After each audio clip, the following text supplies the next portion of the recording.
Welcome to Talk Cosmos, the show where Sue Rose Minahan and guests unveil astrology's ancient archetypes that continually build the collective experiences in our unconsciousness. Get ready to find your free will from your roots in the stars.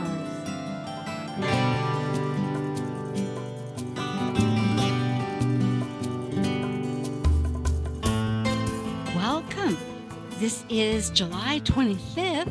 2020, 6 p.m. on KKNW of Talk Cosmos, and we're beginning the Leo archetype. You know, the sun entered Leo hours after the last second Cancer new moon, which was on the 20th of July. Leo looks to the sun for its guiding rulership, and the energy wants to manifest creativity. Sufficient light, that develops great growth, but excessive can be destructive. And in my own mind, I've thought that this could designate the many cultural belief systems that of creation and destruction. It's the life force of energy, never ending. So this Leo edition of Planet Buzz, we are addressing the United States natal horoscope. And that's July 4th, 1776. And the common chart that's identified by many astrologers is the Sibley chart at 5:10 p.m. And concerning its Leo North Node at 6 degrees, 35 minutes, which means the South Node, which would be the same degrees, 6 degrees, 35 minutes in Aquarius. And it's an axis. And we'll discuss further what these nodes really refer to, but essentially in evolutionary astrology that considers soul growth, and there's many aspects. I mean, it does not just evolutionary. There's, like, my guess is a psychological astrologer, and we are eclectic. We borrow and use many ideas. But going back to the evolutionary astrology for soul growth transformational process, it integrates these opposing energies of the North Node with the South. And the South Node represents what's familiar. And as it is, we know this from the standpoint that our planet is going northwards.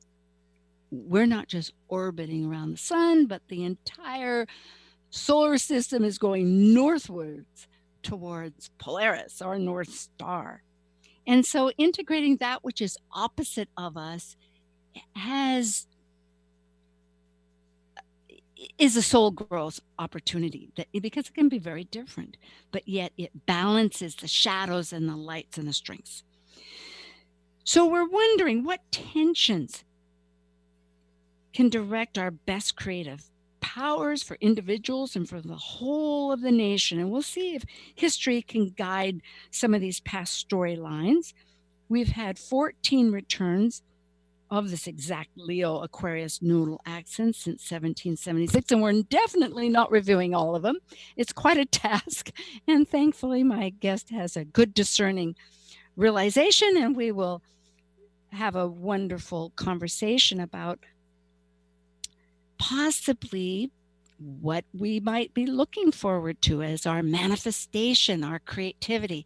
So now is the time we're ready for Planet Buzz. Focusing on planetary ecliptic orbital cycles and planetary pairs called synodic cycles connecting the planets at the same degree that begin our relationship, these are the members of Planet Buzz. I'm Sue Rose Minahan, host of Talk Cosmos, an evolutionary astrologer and consultant, plus a certified color energy coach. I explore creative expression as an artist, a musician, and write abundantly, stories to poetry. I love investigating mythology's language, philosophizing eternity, and I'm a perpetual student of life, seeing oneness of body, spirit of people, animals, and nature. And I'm Dr. Now.Chat. I have a Ph.D. in human science and work as a spiritually oriented psychological astrologer with people around the world. I teach and lecture on astrology both in person and remotely.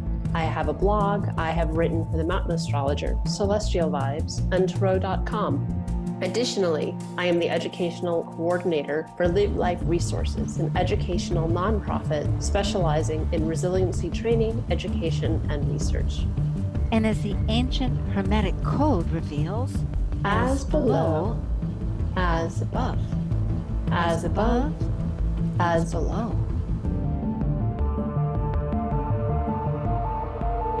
Well, hello, Laura. It's great to connect once again, Dr. Ted. Yes, absolutely. Good to be Yes. here.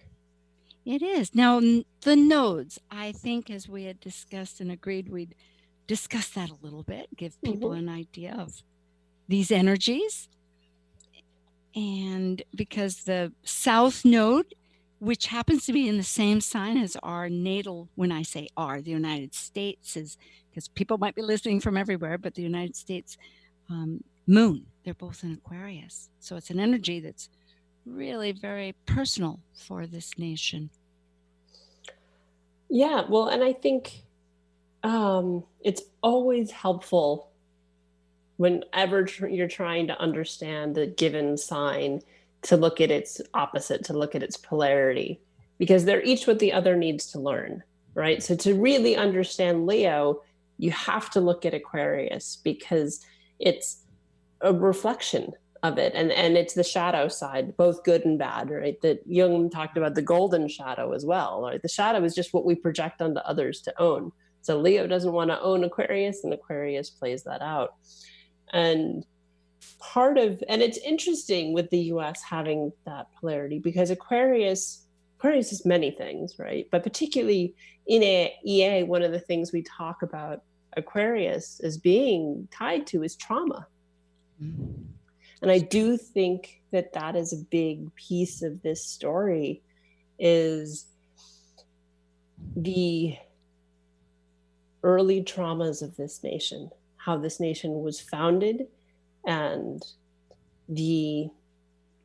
both the traumas that were perpetrated against the indigenous people who were already here, that many people in Europe who were coming here were fleeing traumatic situations, and then the trauma that manifested with slavery, and that all of this super early history that was all happening as the Declaration of Independence was being drafted is, the South Node, I think of as like, it's where we come from, right? I think of it as like old hat, comfy sweater. It's the way of engaging that takes no effort. As individuals, as people, that's how we experience it. It's like the part of us that like, it takes no effort for us to engage with the archetype. And the beautiful part of Aquarius is the innovator, is the revolutionary, even the rebel with a cause, right? Always that forward thinking energy constantly, and innovative energy. And we have that as a nation for sure. That the technological advances that have happened here are, I think, part of that Aquarian South Node. And even again, to go back to just the reason for the Declaration of Independence, right? It was a revolutionary concept to break away from a monarchy. Yes. So I do think that's part of the beauty of that South Node, but all signs have lower and higher aspects. And so, in that evolutionary idea of sort of traveling toward the North Node in the evolution, the soul of the country, the larger zeitgeist of the nation, evolving into the healthy expression of Leo, which is not egoism, but ego strength, right? A healthy sense of self, a healthy sense of self-worth. That's what we're attempting to cultivate. It's so true. And what comes to mind, there's many things that come to mind with that wonderful identification of it, is the inclusiveness, because we're like picking up the lost strands of all who have become this conglomeration of this nation, because, and it does seem to be always in my mind a bit of a dichotomy when I think of Aquarius, that there are these two really pillars. There's this elevated, higher, um, like-minded, wanting to elevate the group, versus the trauma of broken patterns, which comes along with elevating, and it also comes along with sudden changes, which it really is. And and in some ways being needing to be objective about those emotional breaks, or they aren't necessarily always emotional, but eventually it does get to the emotional. But we've And the got fact, the moon there, so that's, I yes, think, and is of where the course it emotion is. comes in. So that's, but that trauma, whether people brought it with them or imposed it, as you have said, is really crucial to realize that now we're a collective whole sort, and we've got to include all the history to, so that all people can have that will, like you say, the Leo will for their own destiny. That ego strength, and that it's not coming from a place of trauma. And it took me a while when I first started, when EA found me, as I describe it, of how, because I hadn't come across Aquarius being about trauma previously. It's very much an EA language. Evolutionary astrology. Yeah. Right. And the way I reconciled those two seemingly really different ideas is so much of our trauma is tied to not being accepted, feeling rejected, feeling isolated, not having a group, right? That's part of that where it links into the Aquarius, is like, if you don't feel like you belong, and Aquarius is about groups, that's really traumatizing. Yeah. And not feeling like there's someone who understands you, Leo, ego, self, me, who nobody gets me, I don't have a group, I don't belong. And that's part of what we're wrestling with as a nation, is how I think when it's like, if as a nation we're operating from a place of PTSD, that perpetuates yet more trauma. Well, it also feels right into our Chiron, which comes up again and again because it's in Aries. And right now, Chiron is in Aries as an 8-year cycle. So it's many years. We'll be talking about it for quite a few years yet. It's been in there for about 2 years, because the last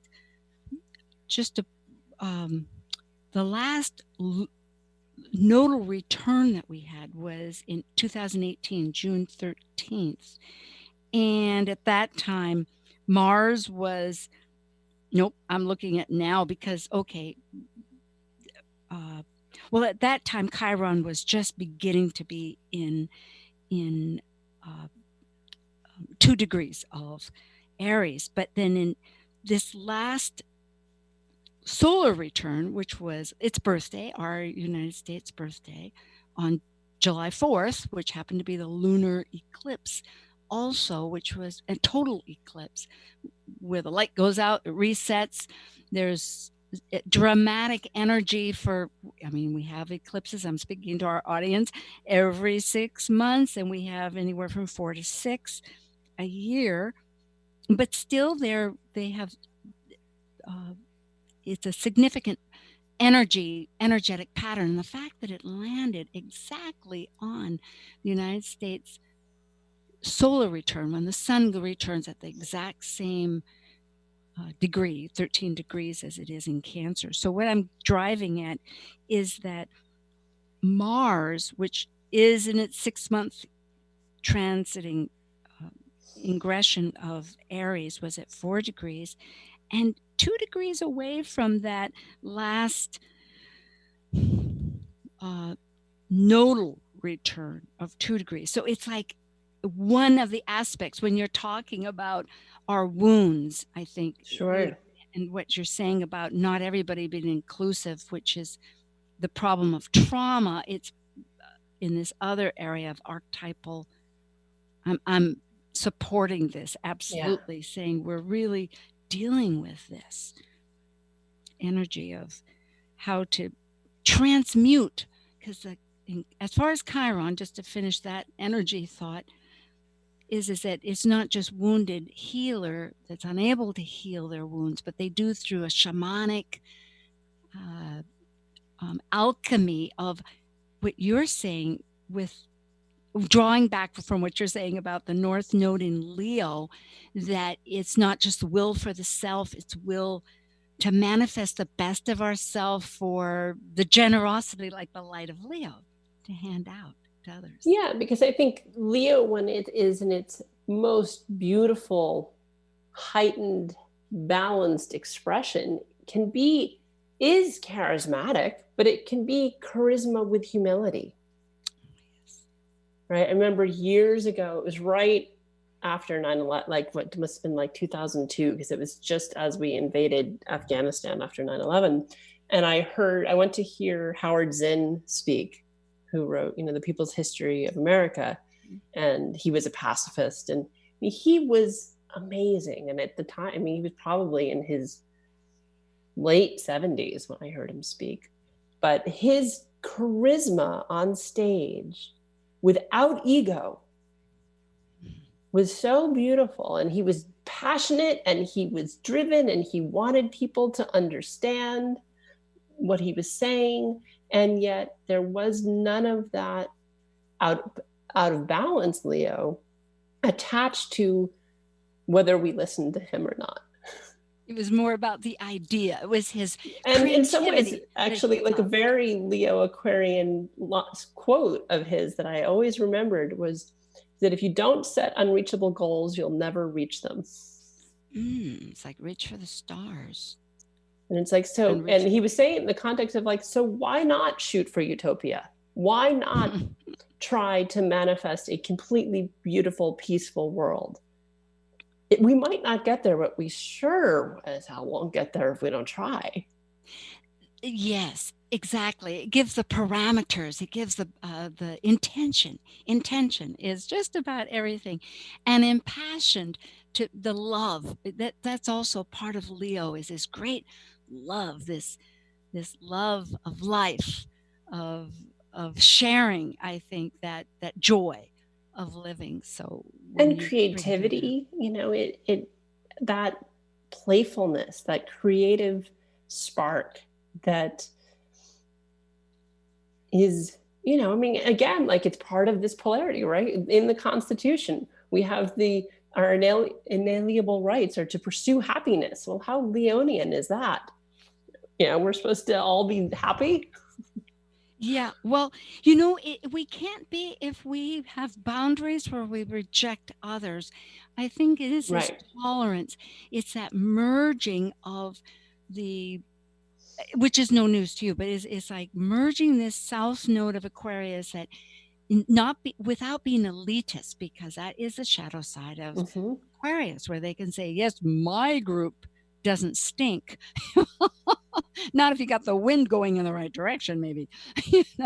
In other words, everybody needs to recognize that all groups of any form have their place, and that includes, I might just add, I'm fond of thinking of the homeless or the people in prisons, which have no denomination of anything. They just happen to be there in that category, beyond race and culturally and et cetera, to be so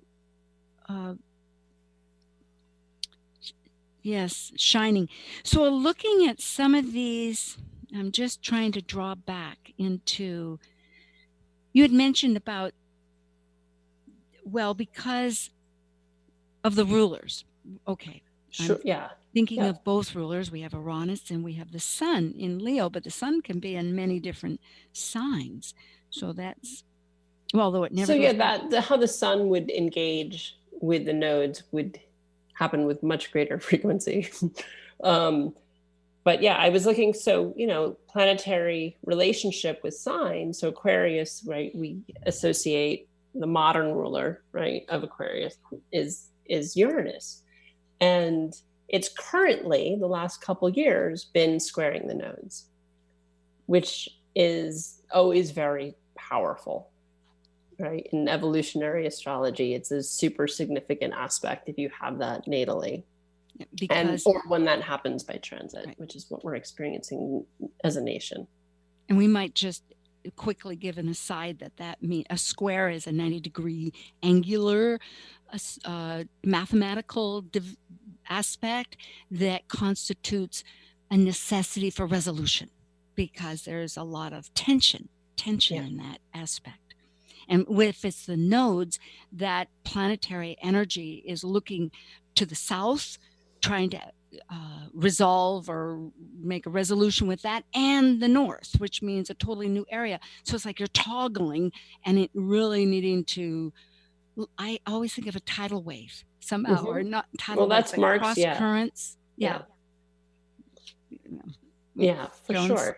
That's Mark Jones often uses the wave as an analogy, with that, like hitting the breaker wall. And it gets I just back. see it, or cross currents, like riptides that are going across. That's how I just visualize. Sure. It. So as you were going, yes, go ahead. Yeah, and so I was looking historically, because Uranus moves so slowly, right? It takes Uranus about 85 years to go all the way around the zodiac. So in the history of the country, Uranus has only been in Taurus squaring the US nodes 2 other times. Well, it actually had, and it actually, so it's been there in the last year. But the last time, or in one of the more significant ones that I saw, was sort of the first time that happened in, and because Uranus isn't a sign for a while, because it takes 80, it's depending on sign, about 7 years a sign. So between 1852 and 1853, Uranus was going retrograde. It went retrograde, so it squared the US nodes twice or 3 times with its retrograde cycle. And two of the things I found very significant that happened during that time, because squares are forced change, right? They're unavoidable. They often, in sort of the last 100 years, have been thought of as squares are bad and trines are good. I don't see them that way. Squares are unavoidable. Trines you can actually choose not to engage with, so that's not necessarily beneficial. They're just, so squares are unavoidable. So it's this forced change with the long-term trajectory that the country is supposed to go, right? If that's how we think about the nodes, because for the country, if there's not an actual soul, right, in an energetic sense to the country that's evolving with multiple lifetimes. So in 1852, the book Uncle Tom's Cabin by Harriet Beecher Stowe was written, and it is still in print today. And it was the first mainstream novel that really addressed what was happening with slavery in this country, and a very honest look at it. And it sold thousands of copies. In the 1800s, it sold thousands of copies. It was really seen as a seminal work and very significant to the abolitionist movement that led into the Civil War 10 years later. And the year after that, I discovered, I haven't read it, but there was a book written, or a article written, called The Provincial Freeman, by a woman by the name of Mary Ann Shielcray, who was the first Black woman to be published in the United States. Well, and also then about slavery and the abolitionist movement. And that they were both women, and that it's in Taurus felt really significant. Not only was it about values, right, which is part of the Taurus archetype, and revolutionizing what we value, but that it was women felt really powerful to me, that they were like it was two women's voices that were this catalyst that don't now maybe get the same history told about them. Like we get the story of Frederick Douglass, who was fabulous, but that it was women. It's a very good point, Dr. Tad, because it carries this theme in three ways. One is it's literary. Well, one is like the Me Too movement as of 2018 when we had a nodal return, because we had a nodal return also in 1850, just prior to then. I mean, I'm just thinking of sort of significance for that. But in Leo, this creativity, and there were quite a few books I noticed too in later years that were very prominent. But this book, I mean, prominent in the case that they were wanting to integrate awareness of disfranchised peoples, and certainly the slavery is one of the totally essentially dislocated or groups of people that we've needed to, that's had so much necessary inclusiveness. That's the word I keep thinking of. So that is an exact example of the creativity of Leo through a literary form, one that is about empowering people to be on elevated terms, ridding the slavery and the trauma and with current times. So that's really it's a pathway. Yes, that's it felt really significant. And women, me too. That it was women, because it was also so revolutionary for women to be published full stop, let alone talking about controversial issues. Well, another one that themes keeps going, like with women. Okay, earlier, I noticed on May 12th, 1832, when we had a 6-degree Leo Aquarius return for our nodes, that New York, in Boston, well, it started in New York, but it somehow in Boston, but it was New York Anti-Slavery Social Society organizes. I'm just looking at my little notes. So that's like another.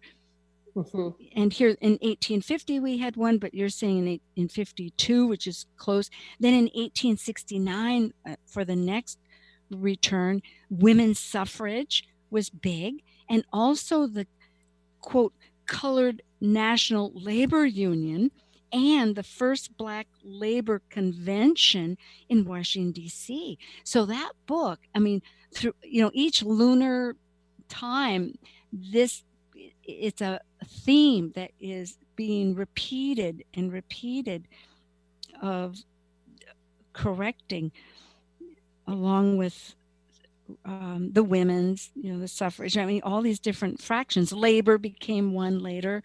And there were a couple of books. The Jungle, I think, in 1906, which was another lunar return, but that was the corruption of meatpacking. And the only other one that I noticed was in 1925, which was another lunar return. And that was The Great Gatsby, which is about class struggle. So literary, I guess that's the way to help change people's ideas. I was thinking, like, well, if we think about some of what's happened more recently, right, that like how much people are reading because they're stuck at home. Yes. Right. I mean, there's lots of books being read right now. And probably people who are writing a lot too. And we'll see what comes out of that in 6 months or so, when people are, have a finished product to get to press. But that may be part of how it's been showing up now is people rediscovering certain books, reading literature that they wouldn't have read before, reading, that particularly in relation to race relations and anti-racism, and just this groundswell of reading that people are doing. Stories and telling true inclusive stories. I love this. We will return with Dr. Laura Tad for the Leo Planet Buzz, and this is July 25th, and you're listening to it also on the 30th, Thursday. And thank you so much. We'll be right back.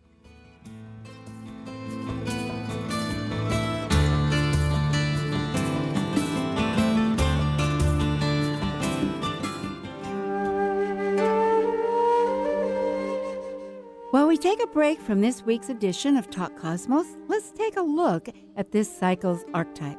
We are currently in the Yang period of Leo, ruled by the solar sun. Having departed from a cycle based on the internal process of emotional attachments requiring security and safety, the energy of Leo externally manifests our legacy through children and artistic creations. As a fixed Yang fire sign that desires to ignite actualization, Leo the lion takes the risk to generously exhibit love and welcome all to share their stage with joyous pleasure for living life. Hi, this is June Rose Trimbach.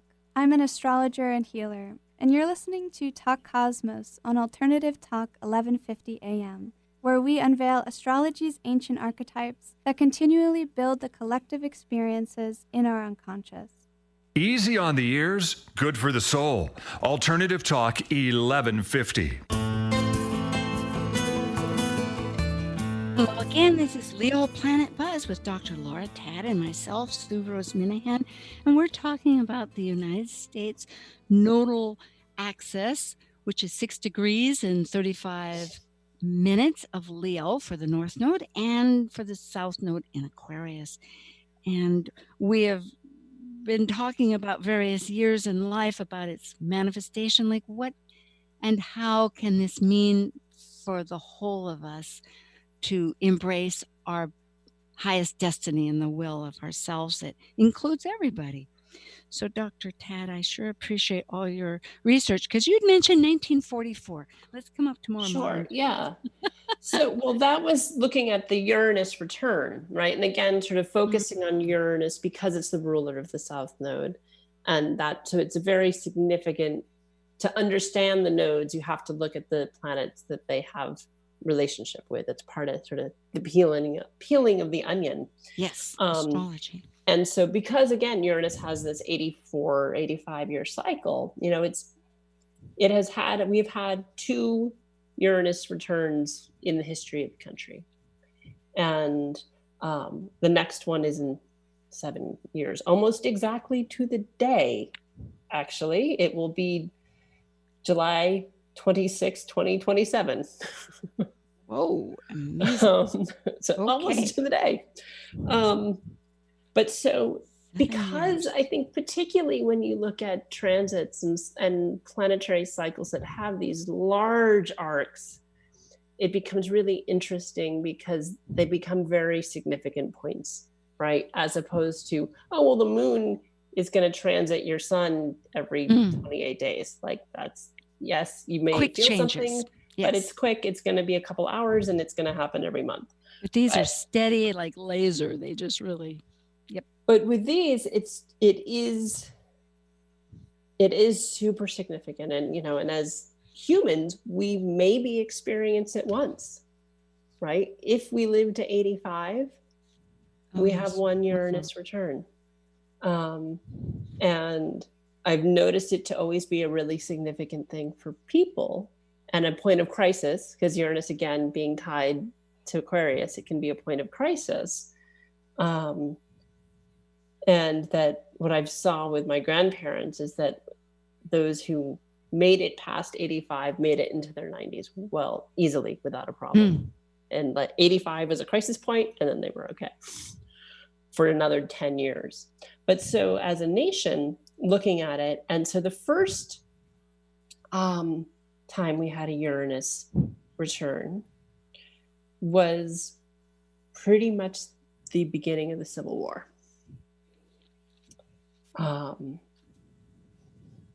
And I mean, the exact hit was April 1st, 1861. And Fort Sumner, which was the battle that launched the Civil War, was April 12th, 1961. So again, given that we're dealing with years that it would have been in orb, we're in 11-day sub-exact. That seems very significant. And then the one right after that was May 30th, 1944, which was within a month of D, or within, a week of D-Day. It's incredible. Both of them have such power of impactfulness to think of. And of course, there are. Go ahead. And that even though D-Day didn't take place on U.S. soil, it was our real launch into World War II, and so significant in American history, even if it was on French soil. Well, 1944 was also one of our lunar returns to that 6-degree Leo 34 and Aquarius. And at that particular time in February, this was February 24th, and here on the West Coast, it would have been at 1:41 p.m., almost 1:42 p.m. But Pluto was exact conjunct the North Node also. And so as a synthesis of all of this, it's quite amazing. I'm looking at what else. Also at that time, Saturn was conjunct natal Mars. And as far as the South Node, we had Venus in Aquarius. So again, back to and where was Uranus? Uranus was in what? So those that. Oh, that's right. Yeah. So Uranus would have been, in its. Of course, Gemini. Gemini. Yes. It was a return. And it was 4 degrees going in orb of that. So because right now, I think this really poses. This is a powerful year, 1944, that you've brought up, that with the return, because I noticed too that with our 2018, forget that thought here, Sue. I'm grabbing for thoughts. But for July 4th, just this last year, they had our solar return that happened to be the total lunar eclipse, was in Capricorn, but it was a lunar eclipse that Venus is in Gemini. And so it's triggering both Uranuses, for this last, both those years. And so it's triggering the events that were powerful. I mean, life operates that way. And, here, one of the things I wrote down, and I hadn't realized it was that year, but Victory Gardens I thought they had started much earlier, but somehow it said that in 1944, there were victory to ease food shortages besides D-Day. Well, because that would have been when we were really, really in World War II, and that was really what brought about the Victory Gardens. So that's true. It would have been. So there is, if you look at life right now as energies, it seems like one of the wills that's been promoted from our government leadership that we're nationally involved with right now, presidentially, is more of a power structure. I was just reading a synopsis of that says released a national defense strategy that said great power competition, not terrorism, is now the primary focus of U.S. national security. So when you start looking at how not just, and this is the stress, I think, the struggle of crisis, as we're mentioning, that is part of this whole involvement, is incorporating the entire fractions into the whole, because certainly we have part of our strength is to have a good economic system. But what is it based on? What are the values? That gets like back down to Uranus right now in Taurus, that is square, as you say, our nodes. I mean, Leo right now, the natal ones in orb. In fact, it's going to be pretty exact. I think it's at 10 degrees Taurus right now, and it's going back to 6, which is going to be exactly square again. So it's really a trigger point. And to have an emphasis that is totally on a corporate appeal and on a power structure, but where is that power based from? Is everybody included? And it does not seem, according to public concern, when you look, because the moon does represent the public also, that there is room to grow in this department. We need to, and the fight isn't over. You know, we have Mars in. Well, yeah, and I think that part of, if we look at this idea that with the Uranus square the nodes, and in evolutionary astrology, right, the part of the resolution to the tension of the square, at least how I was taught it, was if you stand on the planet that's square, whatever's to the left, right, is where you what needs to be resolved. So in the US chart, that means it's the South Node. We're not done. There is unresolved stuff in the South Node that this nation needs to resolve for us to have a healthy ego. And so it is this piece around groups, but that are inclusive instead of, you know, the old ruler Saturnian energy of groups, but this is mine and this is yours, and we don't engage with each boundaries. other. Yeah, and structure. Boundaries. And okay, you can have tradition. A group, but you can't be part of my group. You have to be part of your group. And this segmenting and segregation, even when it wasn't, you know, the segregation that was in the South. You think about New York in the 30s, in the 40s, right? It's like, well, you had Little Italy and you had the Bronx that was largely Jewish. And it's like everybody was in their own little bubble, their own little pocket. Conclave, right. And there was safety in that. As immigrants, oh, well, you didn't have to, you know, my grandfather spoke Yiddish spoke no English till he got to school because his parents were immigrants. My grandmother spoke Yiddish. Norwegian. Yeah. And, exactly. You know, he lived in the Bronx, but he didn't learn to speak English till he was 6. Yeah. She lived in Brooklyn, and she, the same thing. Yes. And so that, I think part of this square, it's like it forces us as a nation to go back to Aquarius and go, okay, healthy Aquarius.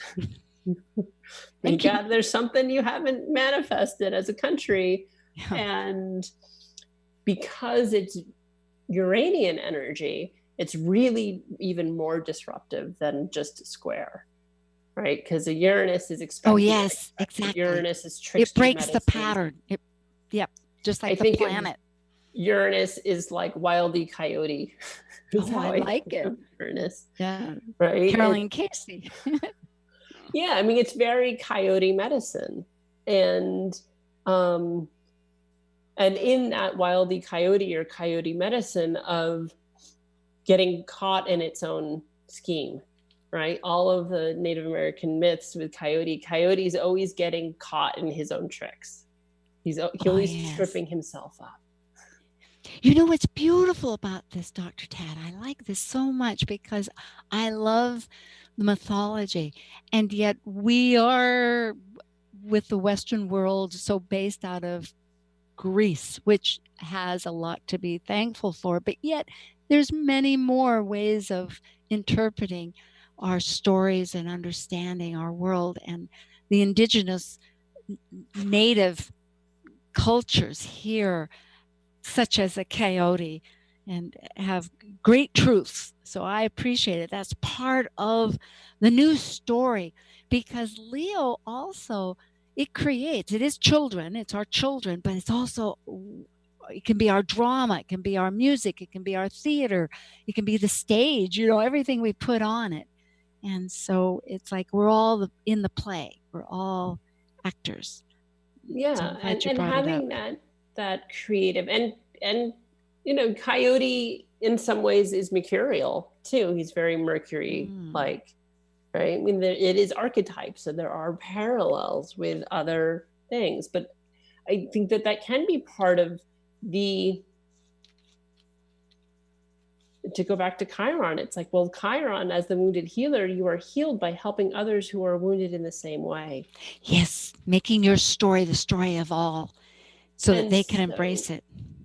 Part of, I think, what we have to reconcile in this country is reparations potentially, or, really. And it's interesting when people talk, oh, well, the original sin in this country is slavery, and not in any way to take away from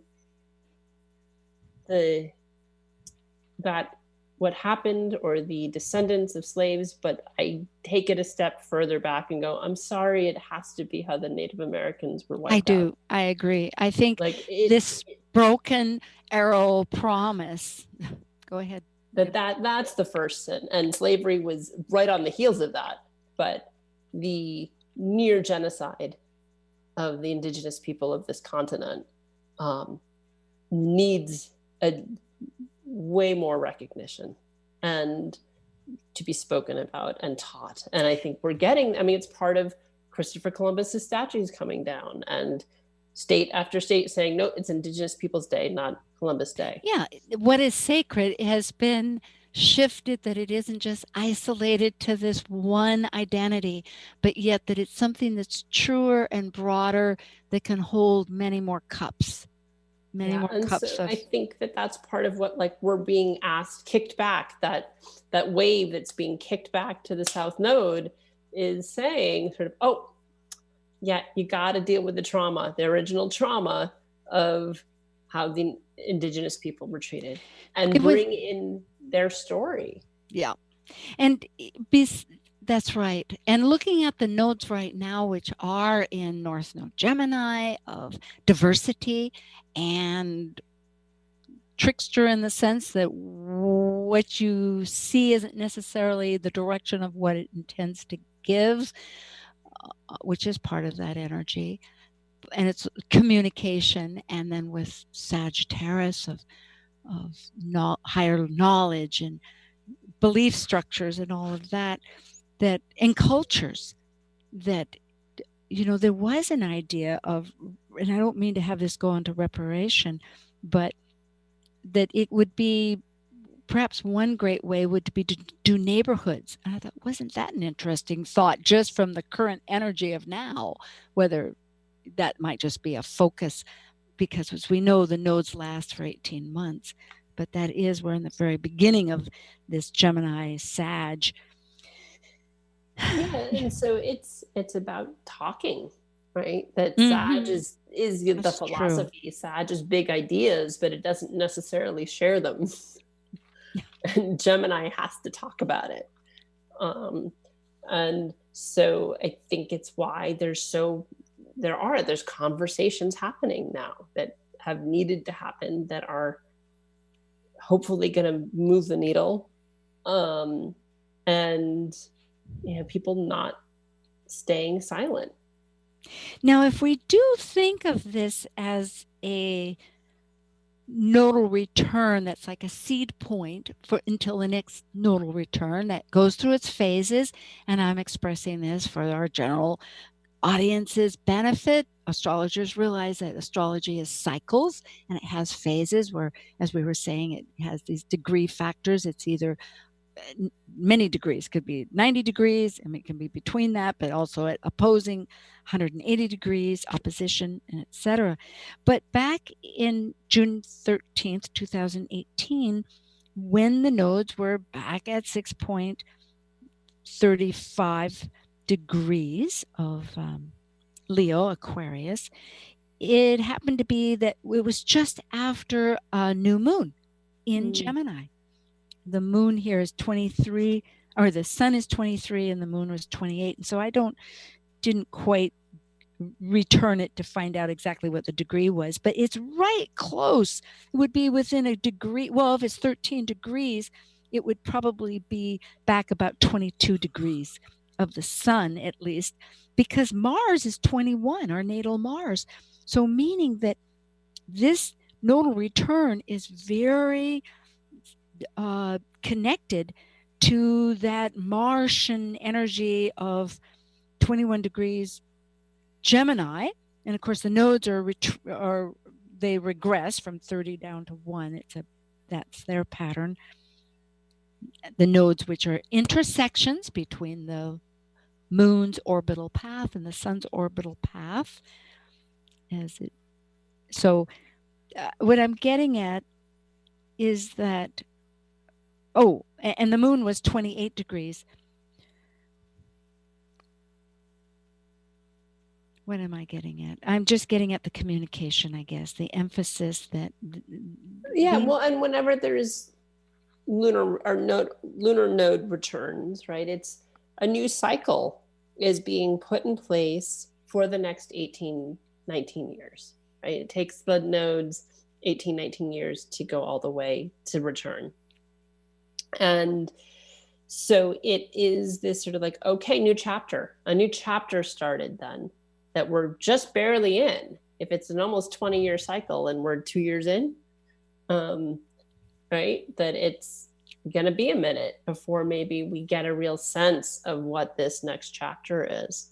But in a few years, they'll be flipped. And that may be when we get clarity about that. Which I suppose, when I think about it too, it does emphasize the talking, the need to express that this is the diversity, the talking, that it's so important because the sun and the moon emphasize unity, and not every return was at a new moon. This was one of the second ones in our entire history that happened to be in Gemini, and along with it there was the same signature.